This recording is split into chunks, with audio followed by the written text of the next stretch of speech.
This meeting is being recorded. Greetings and welcome to Mount Olympus. I am Hercules Invictus, and today on Age of Heroes, I am honored to bring you Community Wellness Episode 5 with a focus on Tenafly, New Jersey. And our guest today is Thomas Song. Thomas is very active in the Tenafly community and beyond.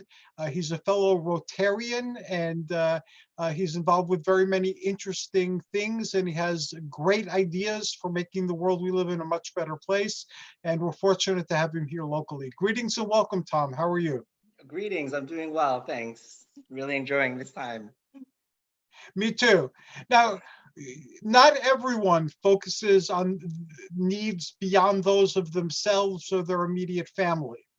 So you're already in a very special group of people whose circle goes beyond the immediate into the community around them, and having spoken to you several times, into the world, actually. So what in your journey brought you to that place where your family is more than your physical family? Oh, thanks so much. So, for a while, for like almost a decade, I had a life motto. It was blessed to be a blessing. So there was two parts of it: be blessed and be a blessing. And I actually, in the last year, I actually adjusted a little bit to do a little bit broader, which is love God, love people. But it has the same thing, around receiving love and also distributing it and giving it away. So I think that piece that was probably instilled into me right around after high school has really motivated as kind of a touchstone, as a goal for me. And that's one of the reasons why I am really motivated for service. I feel like you don't really have something unless you give it away. And I find that having a goal of giving something away or to serving others really opens the door for more of that blessing, for more of that love to flow through. We're of a mind there. I also believe I count my blessings every day, not literally, but I don't say one blessing too, but I'm very grateful for everything that is good that is in my life. Things that do not seem to be very positive, I ask myself, how can I learn something from this? Or maybe, you never know, sometimes very positive things come out of things that do not initially appear positive. And then I make it my custom to bless people daily on Facebook, if nowhere else. And sometimes I'll even get permission from the police department to do a blessing in Tenafly. So I also believe in that we're blessed, and we share very many blessings, and that giving is very, very important. So this spiritual journey, this spiritual understanding is very much a part of who you are as well. Oh yeah, absolutely. I mean, first, counting blessings for sure. There's a song that's actually called like blessings, and I think it's like, blessings 1, 2, 3, 4. I can't even count them all. So there's actually a kind of that's one of the lines in that. So it's definitely part of this my soundtrack that I listen to. It comes on in my mix. So definitely that's definitely part of it. Some people keep a gratitude journal, of all the Mhm. things they're grateful for. I've had a hard time. I've heard a lot of people talk about, the importance of that and even science behind how that can, really improve outcomes.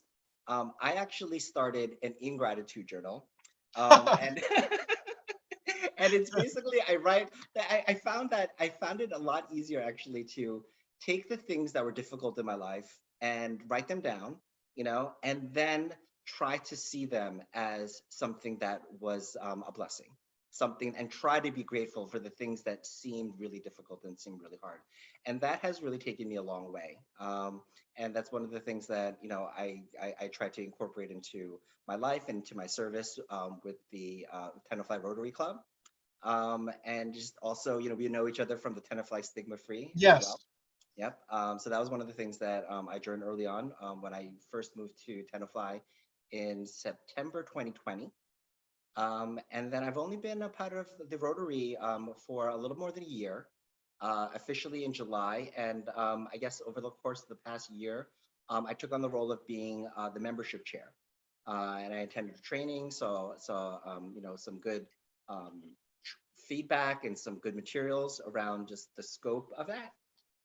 And I have, really just sunk into that role. I think that when I receive something as, joyous and lovely as getting lunch with fellow service-minded people, I want to share that joy and I want to tell people about it. So in a way, even before I officially had the title, I was always trying to invite my friends and network and my family to the meetings, and it's been real great.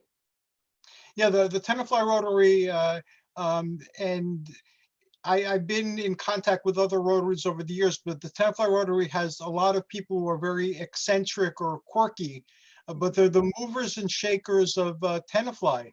And they're united in their love of Tenafly and their strong desire to do something good for the people who live in Tenafly and beyond Tenafly, because we're tapped into things that are happening through the Rotary and elsewhere, not only locally, but beyond the local and into the global. So it's an honor to sit among them. And the meetings are always very fun and very interesting as well.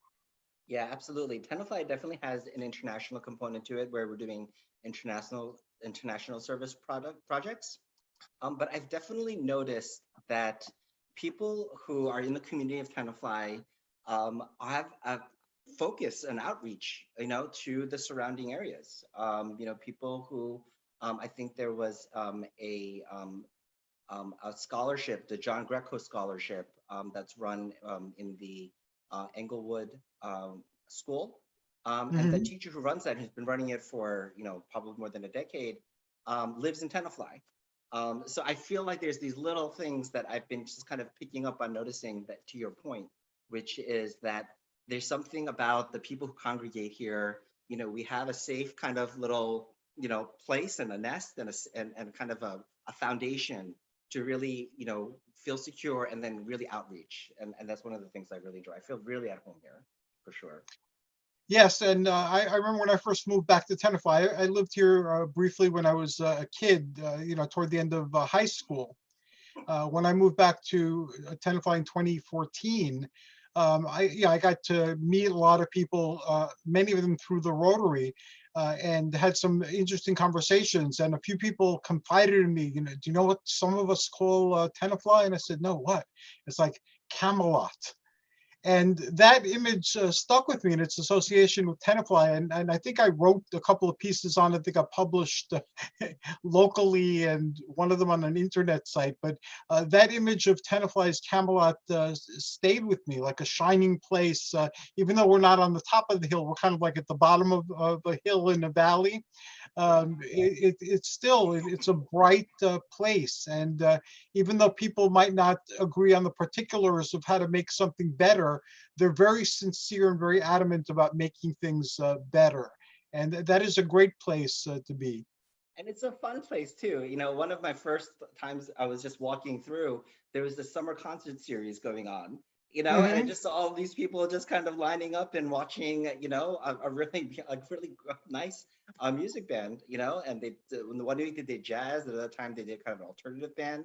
And I really enjoyed that. Another thing that makes me think about is, there was a tragedy that happened where there was a shooting where people of Asian descent in a nail salon got shot. Yes. And there wasn't really much of a response in Bergen County. And that we ended up having a Stop Asian Hate rally. And that was started by just two local moms in Tenafly area that said, how come we're not doing something about this? We should. And it was a really much of a grassroots type of organization. It didn't come from any type of organization or from a borough or a county level, but it was really just the people there. And I think that's one of the things that is behind any organization is just the people. And that's one of the things I love about the Rotary, is that you really get to kind of connect with people, for sure. And they have interesting interests. And in addition to service-minded speakers, we also have speakers who speak about like car collecting, and we've had people with sports car collecting. We've had all sorts of different topics.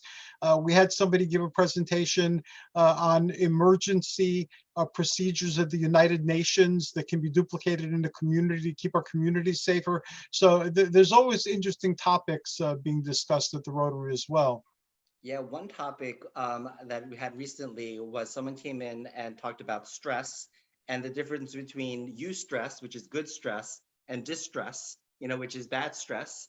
And I think during this time, all of us are under a lot of stress and a lot of pressure, in that respect. So I definitely found that a very useful presentation. I actually gave a presentation to the local Tenafly club myself as well. Oh, awesome. I missed your presentation. What was it on? Um, so, one of the reasons why I joined Tenafly Rotary is because I thought that I needed to network and I thought that it would help grow this startup business that I'm starting. But then, when I spoke to the person that was most informed about it, she said, okay, do you want to give a presentation? Or, I just said, I should probably just come in and just have lunch with you guys and just meet everybody first. And she's like, there you go. That's the way to do it. So after, several months of just kind of, socializing and getting to know people, I put my name in and said I'm interested in presentation. So I gave a presentation on a startup company that I'm starting, which is called City Walls USA Inc. And the idea is a pilot program for affordable housing for moderate income families. And it also helps to improve better education outcomes. So I want to start with a small program where you provide small financing or grants to help with some of the barrier costs in getting into some education systems, school districts that have better education. It doesn't have to be a 10 like Tenafly is or a 9 or a 10. But if you can move a family that is in a school district that is a 3 out of 10 into a 6 out of 10, I think that's progress. And there's a Mhm. lot of costs like the broker's fee, the first month's rent, the security deposit that are a little bit of barriers to entry to get into that 1 year lease.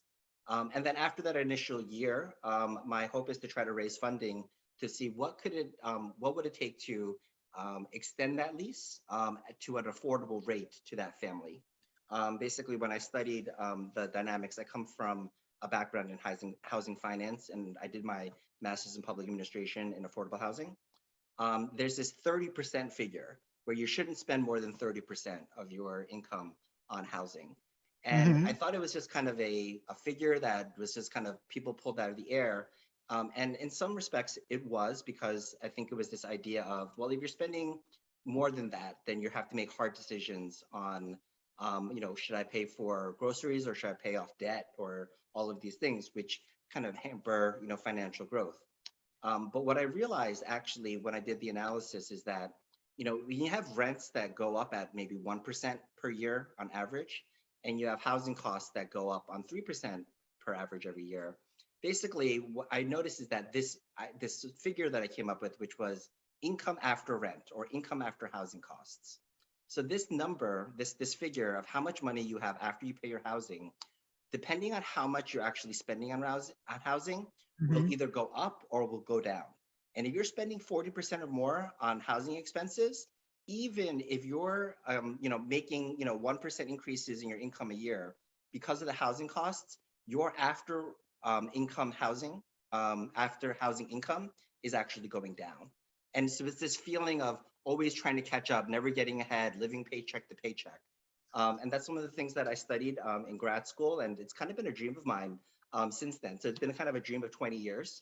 Wow. And now, I'm kind of, been, more established in my career, and I have time to be able to kind of devote some energy to this seed of an idea that I've had in grad school.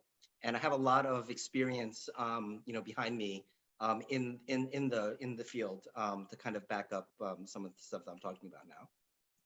That is fantastic and has the potential for doing a lot of good to a lot of people. And um, the theory that you've developed around it sounds very plausible and crystal clear. So if more people could see it, conspiracy theorists will say maybe the system is designed that way to keep us constantly scrambling. But what you shared makes the whole process clear, and we have to take some sort of action. And your action sounds like a very sensible one. Yeah, thanks. And what I want to talk about is this idea of having a seed of an idea, a moment of inspiration that I had 17 Mhm. years ago, and really making it into fruition years down the line. It's not easy to, take that kind of passion that I had as a young grad school student to basically, change the world, and to actually years later to actually start implementing it. I remember when I first introduced the idea to my professors in grad school, they're like, I've never heard of this idea. You should just try it. At that time, I really didn't have enough experience or money to really try, to go on that kind of risk. But I remember one of the things I did, when I entered into the corporate world and the finance job, is how you have to type in a password to unlock Windows, and if you Yeah, leave for 15 minutes, it kind of like goes back to that screen where you have to right. type it in. So in the corporate world, what I did was I made my password some derivative of city walls, so that every time I would be typing it in, it was just always on my mind. It was just something that I said, I kind of feel like I'm going into this finance field, and it's not exactly what I want to do, in pursuing this passion, but I'm not going to let myself forget it. And you have to change these passwords every 6 months or so. So I just kind of, adjusted, 112233, and I kind of adjusted it. But in general, I kept on that, and that was my password throughout my entire time in the That grad that school is, field. that is awesome, and it's very powerful. I do similar things where, like affirmations or like mantras, you can call them if they're a phrase, but just I incorporate it into just about everything I'm doing, so that I have to continuously repeat it in some way, whether by typing, whether by saying, whether whatever way is built into it, where that keeps repeating, and it's always on my mind, and it always keeps me focused. So that is what you did, is a very powerful technique. Yeah, thanks. I realized that, some of those things that you do every day are probably the most powerful, those kind of small habits. Hmm. One of the things that I did, as I'm trying to work through a lot of, personal growth and all of these things, there's this passage in the Bible where Peter asks Jesus, how many times should I forgive somebody? And he says 7 times, which was a big number at that time because the standard was 3. And Jesus replies 7 times 70. And I really took that to heart. And I was walking, so my church was looking into the Liberty School in Englewood, and they wanted to acquire it, and they wanted to make it a community center for Monday through Saturday, and then they would use the building on Sunday for their services. So I remember we were, kind of, praying and kind of, asking God for direction around that, and we were studying this passage, and he said, something, I'm gonna walk around that building 7 times, and I'm just gonna see what happens. And in that, I was going through some personal things, and I was just kind of, it was a walk of forgiveness. After the Hmm. first time, I did that again every day for 70 days. Wow. Yeah, and I couldn't do it alone. I actually texted the group that I was with, and I said, "Hey, listen, I'm going to do this, and it's my health reasons, it's for personal growth, and it's also because I'm going to be, kind of lifting up this project that this church has, as a result." And there was just something really magical about doing something, every day for 70 days and having a group of people that I could check in with and say, all right, I'm going to start my walk now. And I think that's the type of kind of, day in, day out work that I found that, really gets things done. I would agree. Did you forgive 7 people each of the 70 days? I did have a group of people that I was trying to kind of release, and stuff like that, and I definitely had a lot of these breakthrough moments as well. For sure, I was working through that as well.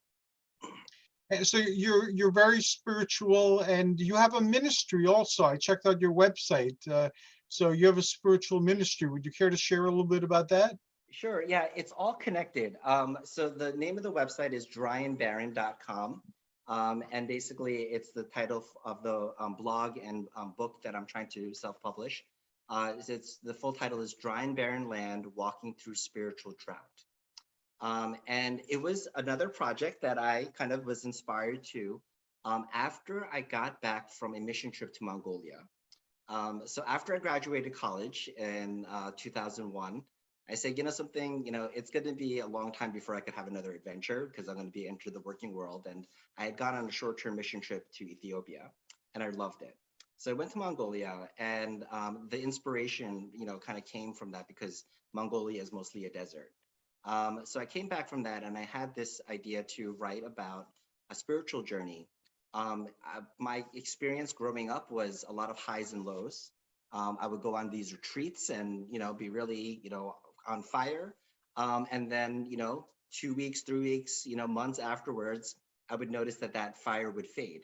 So that was kind of my up and down experience. And, I noticed that there was just something, to those seasons where you didn't feel God as strongly or you didn't feel inspired as strongly. Mhm.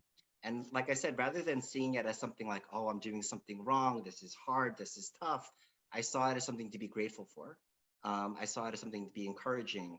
And the book is really about the purposes of those dry seasons, of those spiritual droughts. And it's to draw me into a closer relationship with God. It's to refine my character. And it's actually to also have that outlook and that outreach of being blessed to be a blessing, to really refine that desire to really take all of the blessings that you have and to be able to give to others. So that's the long and the short of that. Uh-huh. And then I also have a YouTube channel that I started called The Middle Mile. And basically it's the same thing. It's this idea of that middle mile. I used to run cross country in high school, and it's 5K or 3 miles. And that first mile, you're off the starting line, you're excited, you're off to the races, there's a whole group of people. That last mile, you're like nearing the end, then you're at the finish line and people are all like cheering you on. But there's this middle section where you're in the woods, there's no one around you, it is hard, And I remember my track coach, we used to have practices where we would just work on that second mile. We would just work on that middle mile. So I don't care what your time is in the first mile. I don't care what your time is in the third mile, but I'm going to time that second mile and we're going to work on trying to get your best performance in that. So I took those concepts and I took that. So I named it The Middle Mile, and it kind of, fits in with what I'm doing on the website as well. That is fantastic. I will definitely link to your website and your YouTube so that people can explore those. Now, those are universal human experiences. And like everyone has been through a dark night of the soul or many dark nights of the soul. And everyone has been there where, there's a stretch of time where it takes everything just to like focus on the next step and move forward. What type of insights have you found when going through these periods that most people would curse and finding them instead, finding in them something something positive instead, a blessing? Yeah. Uh, Yeah. So one thing I discovered was this idea of seasons. Season is not something you can control. There's nothing you can do to make, winter end faster. mhm. Sometimes it just happens, but this idea that this is spiritual dryness or this middle period or this dark night of the soul is something that God led me into and that God's going to lead me out of. That helped tremendously, because I think oftentimes when you're in that struggle, you kind of think, what am I doing wrong? Or what could I be doing better? And the focus is on you, you, you. But by releasing that to just kind of being like, something, there's going to be a middle and there's going to be an end, and it's not a matter of if, but it's a matter of when. That change in perspective really, freed me to start trying to enjoy the journey.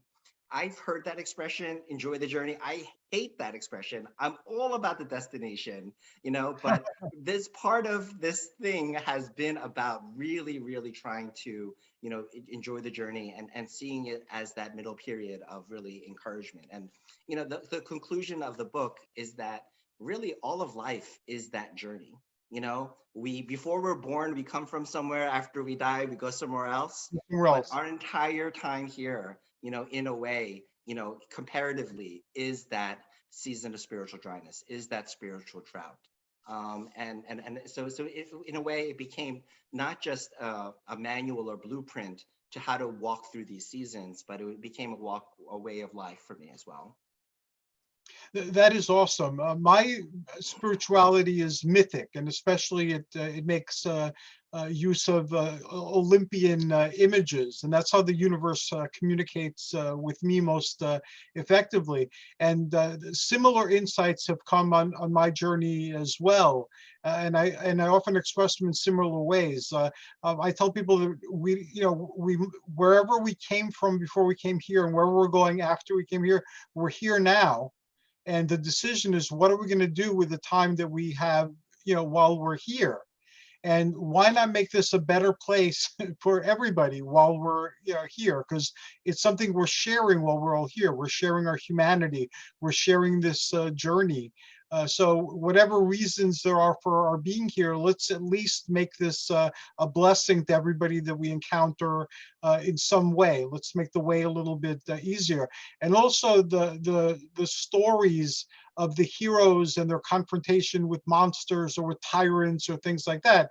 A lot of times the myths tell you what not to do as much as they tell you what to do. So the myths aren't there for you to copy behavior, because a lot of times the behavior is reprehensible. The myths are there to give you a lesson on what happens if you do particular things. So your life becomes part of a story. Your life becomes part of an adventure. And as long as you learn from that journey and the lessons that you learn are transmittable and you can share them to other people to help on their journeys, then you've accomplished something, in your life. And listening to you talk, I felt very glowing inside. It's like, these universal human understandings, whatever path you take, if you're open to learning from life and changing with life, these understandings will come to you, and they become a blessing that you want to share, as you've said many times, with other people. Yeah, absolutely. I love the motif of the hero's journey and using the myths. I also love the word adventure. I actually might steal that from you, as I do my blog posts. It just sounds so Uh, much more interesting and exciting, than the word I've been using, which is journey, the adventure. I use journey And sometimes too. Yeah.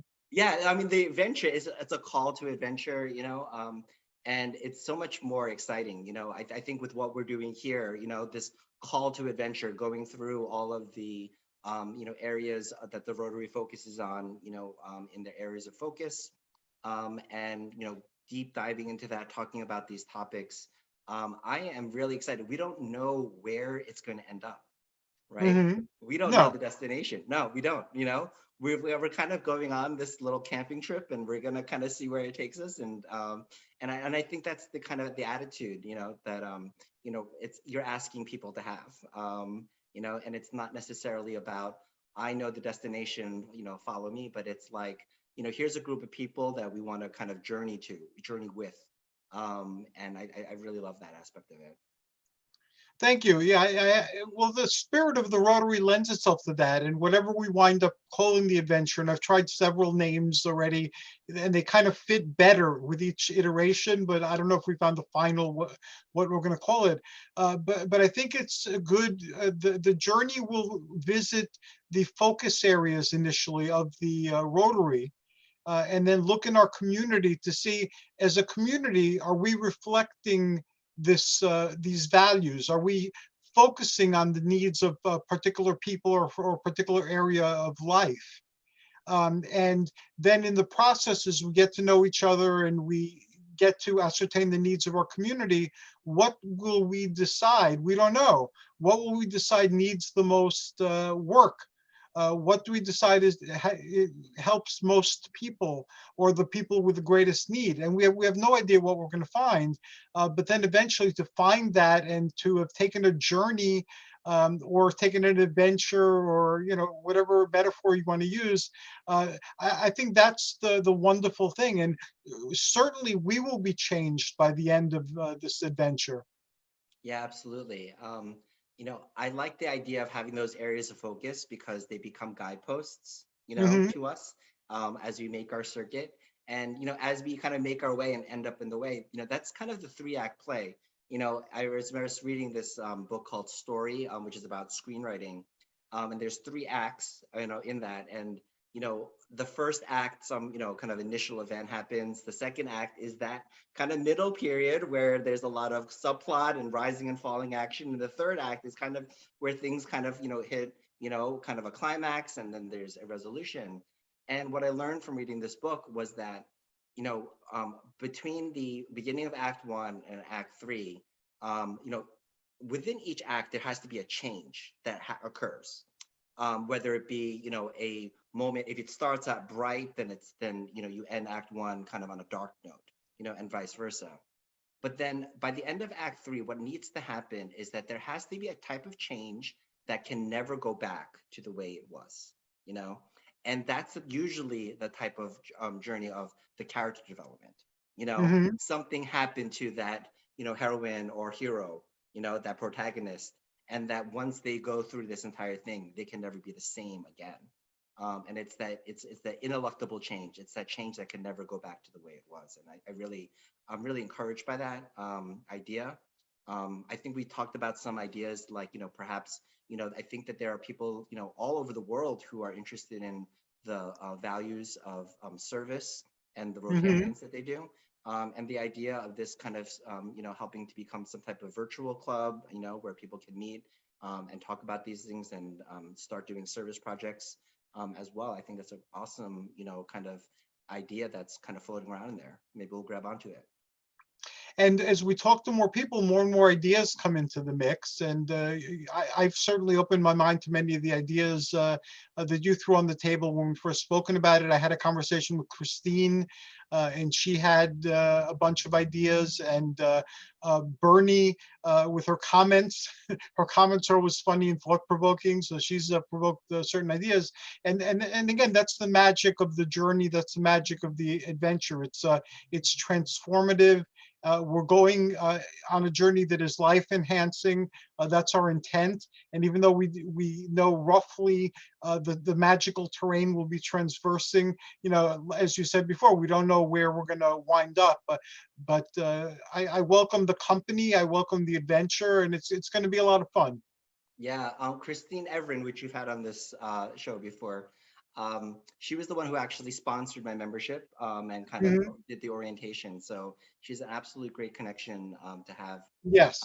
And I've been kind of, I'm working my way around the members of the Tenafly Rotary Club, and I want to do a short interview with them. And I'm asking them 3 questions. First is, why did you join Rotary? Second is, why did you stay? And the third one is, how have you personally grown? And I was talking to Christine, she was the first person I interviewed. And to that question of how have you personally grown, she said, about 10 pounds from all the lunches. Christine has a great sense of humor. Christine is one of the most dedicated people I've ever met, and I've met very many people during the course of this lifetime. Christine stands out. I've been giving awards. They're not like trophies or plaques or anything, but I've been publicly thanking handfuls of individuals who've certainly been lights on my journey. So I told Christine that in March, she's high on the list of people I'm publicly thanking. So she's incredible. Yeah, Christina and I, we share a similar kind of model or way of acting. Rather than kind of planning everything out and just kind of getting all the approvals and checking with all the subcommittees, we both kind of have this idea of just kind of doing it, Yes. and then seeing if it works and then reporting on the results and saying, hey guys, this proof of concept, it worked and all of these things. And that, in the corporate world, that can get you into a little bit of trouble, Yes. when you want to try a new initiative, when you want to try something else like that, because, it's very much based on committee decisions. So I remember, just that, that push and pull to be my authentic self in that corporate culture, knowing that, there was a certain way of doing things. And I think definitely with experience and a proven track record, I earned the trust of my colleagues and my manager, and I was able to do some of those, those things. One of the things I think that is really needed is that a lot of the people, in our corporate structure, they're so Mhm. specialized in what they do. They're really good, and there may be, if there's this whole system of getting, a product out or, accomplish some task, it's very much like, one aspect and then you move it on to another aspect. But there is someone that needs to be able to look at the entire system from Mhm. front to beginning, and come almost like to be a specialist in being a generalist, is what I call it. and someone who could look at each of those pieces and be able to see how they fit together and see how the entire system can be improved. And I think that's one of the things that I also share with her as well, is that we like to think holistically. We like to think of this big picture of where is this all going? And I think that's funny, kind of funny, is like one of the things that I decided even before I was making any revenue in this startup business is like, where would I want to donate all of this excess revenue once I have it? I was already thinking of the outcome. I was Good. already thinking about the service projects that I would want to create, in this pursuit, which already has a social cost to it, but definitely, I've thought of, Mongolia. I've thought of, so internationally for sure. And then I also think about, I'm part of the stigma-free committee, so mental health is also an area of interest for me, and also domestic violence victims. That's also an area of interest. I think with COVID, it's definitely gotten significantly higher. People are under a lot of stress, and it's been really challenging for people in these really difficult situations. The mental health field, I was in it for 35, nearly 40 years. And that was for very many years who I was and what I did. And I have a very soft spot in my heart for the types of struggles that people have when they have mental illness. And so that is something we share. And that's why I guess we're both on the stigma-free committee. Yeah, so I joined Stigma Free, as you know, and I actually have a mental illness diagnosis in my history. I was diagnosed with bipolar disorder in 2005, and I was hospitalized, and I saw a psychiatrist, and he put me on the right medications. And then the protocol of that is to, take wean off all of the medications, titrate down, and then see what happens. Because there's about a 1 in 4 chance that one single episode you'll never have that again. But then again, I was hospitalized in 2011 with another episode, and I was there for 3 weeks. And basically, just to give you a quick overview of what bipolar disorder is, it's a mood disorder, and everybody has highs and lows. And someone with bipolar disorder, their highs are higher and their lows are lower. And sometimes these highs, they're called mania episodes, and sometimes they can lead to destructive behaviors that are harmful to them, and same with the depression. And the treatment for that is that you have a mood stabilizer that puts a ceiling on the highs, and you have a antidepressant that puts a floor on the lows, so that my mood can be more regulated, around that. And it's actually a very treatable illness with good medication management. I see a therapist all the week. So one of the things that I, wanted to bring to Stigma Free was, I am an example of someone that is living with and managing a chronic mental illness that's never going to go away. I always have to be mindful and think about it. But here I am. I've been at the same company for 12 years. I was promoted twice. I have a daughter, all of these things. And I just really want to say, yeah, it's not just the things you hear about in the media. Oftentimes when you hear about mental illness, you hear about it, in the worst possible way, when there's something, Right. that happens. And for that, there's a lot of stigma against, mental health. And I want to just be a living, walking example that you can heal from that. I wanted to say that, taking medications, it's not something that is this barometer of whether or not you are well. Some people take a medication because they have high blood pressure or they have high cholesterol. Same thing, the brain is an organ, and I take a medication to help regulate the chemical balance in my brain. And also I want to remove the stigma against seeking therapy. Some people feel uncomfortable with it, especially people like my parents from the older generation. They sitting down and talking with someone, it's not something, but I've had a therapist since 2005 as part of the management. And I actually have something very fun to share with you. So I saw her from 2005 to 2012 when I lived in New Rochelle in Westchester, which was, as you know, ground zero for the COVID Yes. epidemic, right? And in 2012, she moved away. So I had to find a new therapist. And just the other day, I reconnected with her. I spoke to her on the phone and I said, something, I would love to do a decade in review with you. You know, are you doing telehealth visits? I would love to schedule maybe 4 to 8 sessions, and I would love to just, have talk therapy and just go over what my life has been like between 2012 and now. And we're both really excited. She's never done this type of work before, where she's reconnected with a former client or a former patient.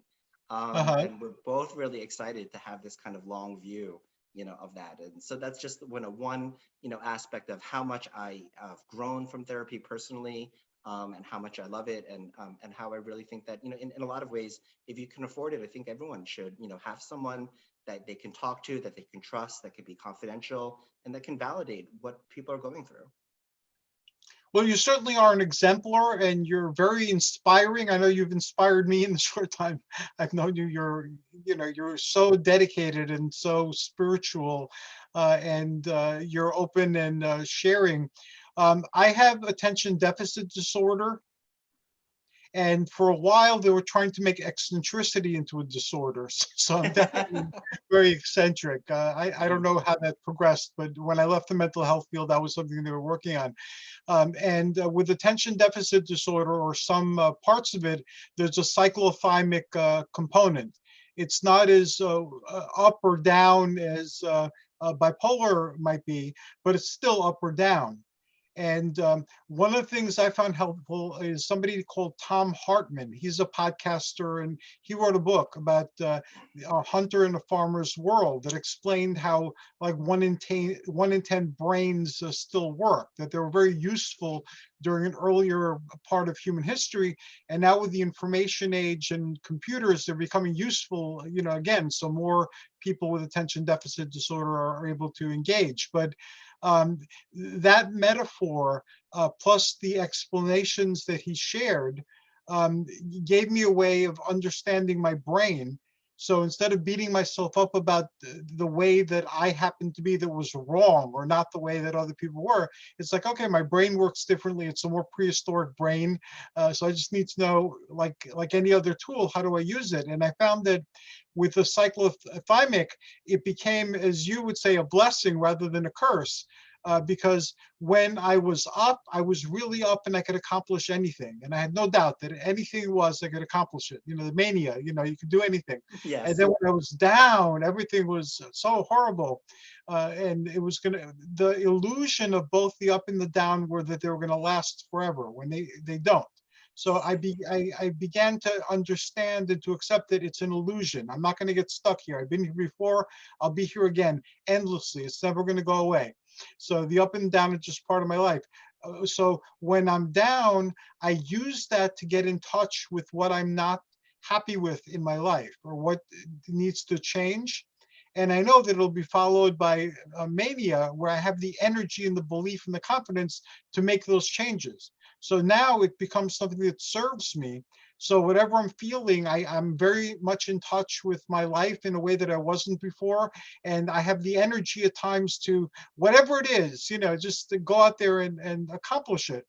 And they're both my friends now, rather than the up being my friend and the down being my enemy. They're both my friends, and they both help me in different ways.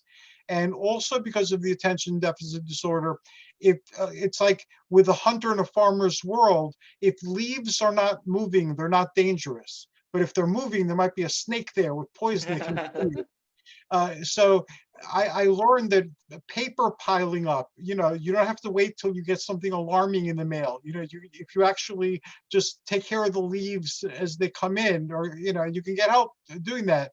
And also with the hunter's mind, again, if you're hunting a rabbit and you see a deer, you're going to leave the rabbit and go after the deer. So to people who don't know how your brain works, it seems like you're continuously doing things and then abandoning those things. But it's no, you've seen something bigger and better. So you're just adjusting your course. So metaphors like that help me understand and make better use of my brain. So whatever my brain did, it served me ultimately in the end. And then the journey became from a hell into, I have invisible friends that are part of me that that are there all the time, that are there to give me different type of feedback. And that feedback is valuable to me, regardless of whether it's coming from an up place or a down place. It's giving me information that I need. So what you're doing is incredibly awesome, and that's very generous of you to be sharing your journey. Oh, no, thank you. Yeah, what you're saying is that that becomes your superpower, right? Yes. And I think that that's absolutely right. With ADHD, I was, watching YouTube videos, and the channel was How to ADHD. And as I was, kind of researching and learning more about that, the content creator of that used the word neurodivergent to Mhm. describe ADHD as opposed to being a neurotypical. And I really feel like that term neurodivergent, it's actually more popular, kind of culture right now.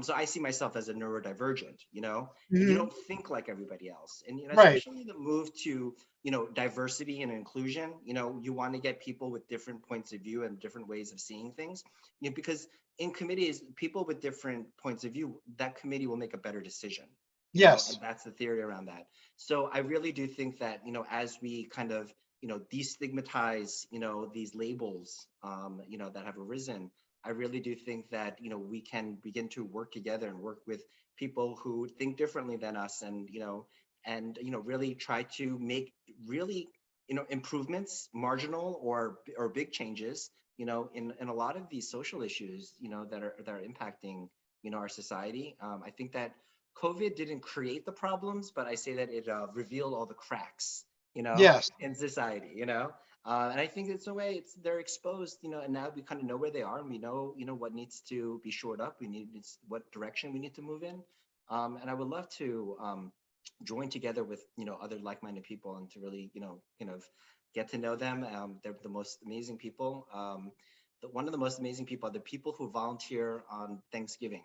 I did that, and just the people that are there are just the most great, just the most giving and generous, and they have there's a spirit in them that when you Mhm. kind of be around them, it's almost contagious. Just like in our interaction. I think I'm inspired by you, and I think that as you said, that there is some inspiration coming from me to you as well. So Yes.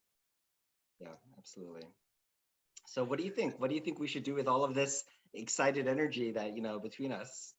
Well, you were part of the putting together that book that they have with the stigma free, and Yes. that's been an invaluable resource. I was very impressed with that, and I occasionally put links to it, Yeah. when I'm dealing with pandemic type of things. So that was a concrete something that's there, and rather than somebody Googling and then trying to make sense of out of the information that they're getting, because it can be very confusing. I find it more confusing now to use search engines than I ever did before. A lot of things that you're not looking for will pop up. So you guys took that and organized it and put it in a place where it's convenient, it's easy to find, and it's easy to use, and it has things that are relevant that have been pre-screened that are in there. So I see now with the technology that we have, and the spirit and the people that we have, that more experimentation in terms of how to make information useful to people around us. Because one of the things I see challenging us is that it's not that there isn't information, the information is contradictory oftentimes. Like, for instance, I like to lift weights. I'm in my 60s. I can't do the heavy weightlifting that I used to do. I don't have the balance for it anymore. I sympathize with taking medication all the time. I'm a type 2 diabetic, so I'm on medication all the time. And if I stop taking the medication, I can go blind. I can lose my fingers and toes. I can die of a heart attack. So it's very important that I stick with my medication schedule as well. So using the media to communicate the fact that we all have challenges, whatever the challenges are, and that even though we're connected on social media, people still feel very much alone and feel very much disconnected because of the pandemic. And we all have things that we consider important, and the social media allows us to reach people we couldn't have reached otherwise.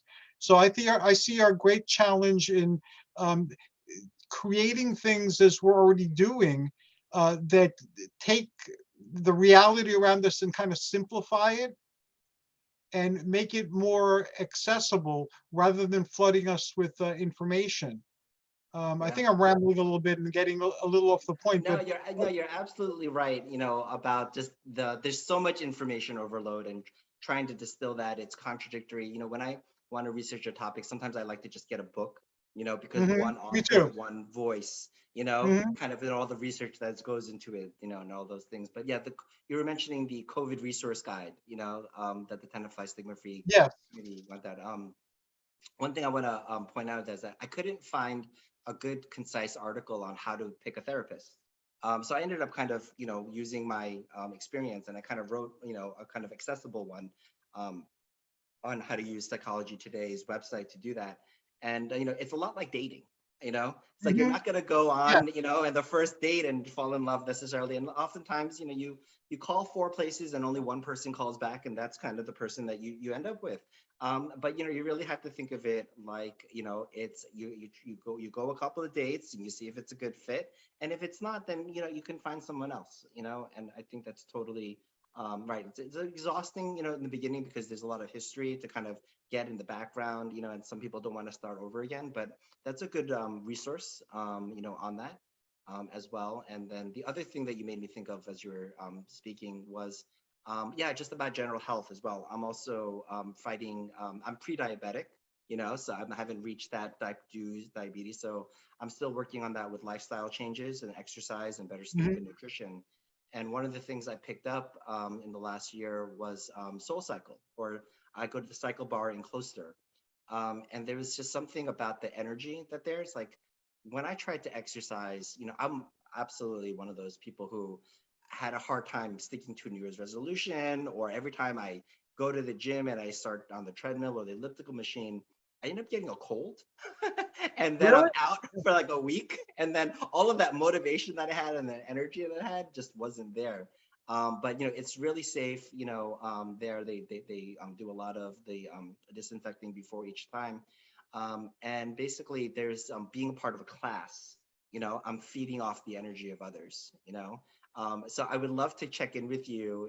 When after I get my next A1C level. And kind of where it is now will be the baseline. And as I'm really focusing on my health, doing it in a group. I'm going like 2 or 3 times a week now, Hmm. because it is just, it's basically you're riding, but you ride to the beat of the music, and, you're trying to keep with the rhythm, and you go slow and you go fast, you add resistance. It's also another metaphor for, the journey that we're on, as well. Yes. Yeah, I publicly share my journey with exercise and also with the diabetes. And with the diabetes, it's fighting the Hydra, because in Greek mythology, the Hydra had 9 heads, and every time you chopped off a head, 2 more would pop up. And it's the same thing with the diabetes, with the blood sugar. You start treating one part of it, and then it just pops up in another particular way. So you're always dealing with a lot of different things, but it's one thing that you're actually Yeah. dealing with. And the spiritual aspects of this, and so forth, and the different states of mind and the different changes that happen along the way. And again, I don't always succeed. I fail very many times. That's part of the journey too. You're going to make the wrong choice. You're not going to have good information. I openly share with people that how I got diabetes was by trying to follow pre-steroid bodybuilder diets, because before they had steroids, they looked pretty big and impressive too. And I didn't want to take steroids. So what did they eat? you know, and it turns out that they ate a lot of oranges and drank a lot of milk for the most part. That was like common in very many things that I read. So I was lactose intolerant. It took me like a year to be able to drink a gallon and a half of milk a day. And I looked great. I had huge muscles and I was powerful and I was doing all these like great exercises until the day I started falling downstairs. And at that point, once I started falling downstairs, I went to the doctor and I was diagnosed with diabetes.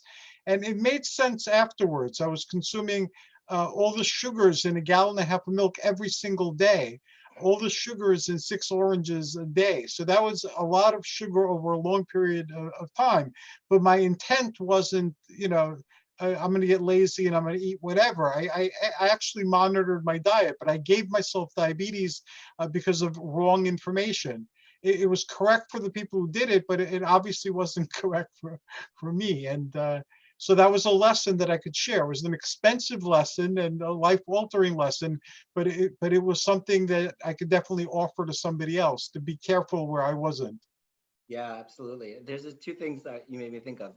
Number one, the analogies are so timely right now because, with the Marvel comics and Thor and Mhm. Hydra, like everybody Yeah, knows what Hydra is, and everybody knows you cut off one head, two grows back, like that's just the common thread. So I know really right on, it's like people can definitely, grab onto that, those concepts and those themes and apply it to themselves as to their well. life, yes. Yeah, exactly. I think that's absolutely great. And then with the other aspect, with that idea that you know a certain piece of advice could be right for 19 out of 20 people. It could be Correct. absolutely right, but for that 5%, that 1 out of 20, not only is it the wrong advice, but it could be absolutely the worst advice for that Yes. particular person. And I think that getting good information, getting referrals and all of these things, it's really important, because I think a lot of us kind of feel like, in some instances, in one area or another, we are going to fall into that 5%, where we can't just follow, what's right for everyone else, so that's a good thing about the amount of information that's out there, is that it allows people to connect with that. But, again, yeah, sorting through all of that, I don't know of any better place than people, to help kind of sort through some of those people who have those life experiences like yourself, to share those things. I always say that you could either learn things through the hard way or the easy way. And the easy way is, you find a mentor who's kind of, been through it and they share that advice. And that person is actually someone who learned it the hard way. Yeah. Yeah. Yeah. The hour went by very quickly. We only have a few minutes left.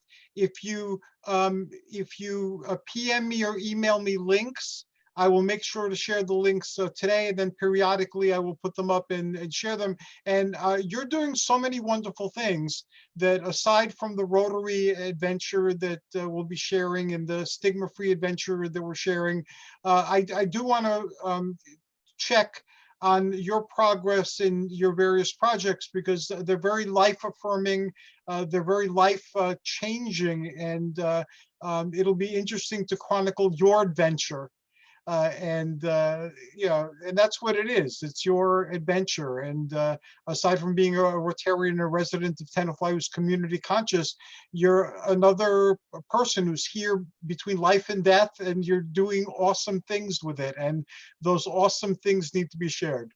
Yeah, thanks so much. I'm going to put this interview on my channel as well, and I'll link to this as well, and to what the broader idea of this Argonauts adventure that we're kind of on as well. And there'll be a lot of useful information on that. So I'll definitely do that. And yes, I would love to check in on you. I think it provides both accountability Yes. and just something to look forward to. So yeah, I would love to chat with you again. That sounds like a great idea. And for people who don't have Facebook, how can you be found? I'll put the So links on Facebook, but sure. I'm very active on Twitter. So my handle is at Dryan Baron. And my handle and the name on it is J Thomas. And the website is dryanbaron.com. And then there's my contact information on there. That's the best way to reach me. thank you so very much. This was a very pleasant hour, and I'm looking forward to future conversations. Thanks to everybody who tuned in. Whether you eventually clicked on a link and found yourself here, whether you were on Facebook and you know to be expecting it, or any way you found yourself here, I'm glad that you're here. And until next time, this is us wishing you joyous adventures and amazing journeys. Take care, everybody. Bye.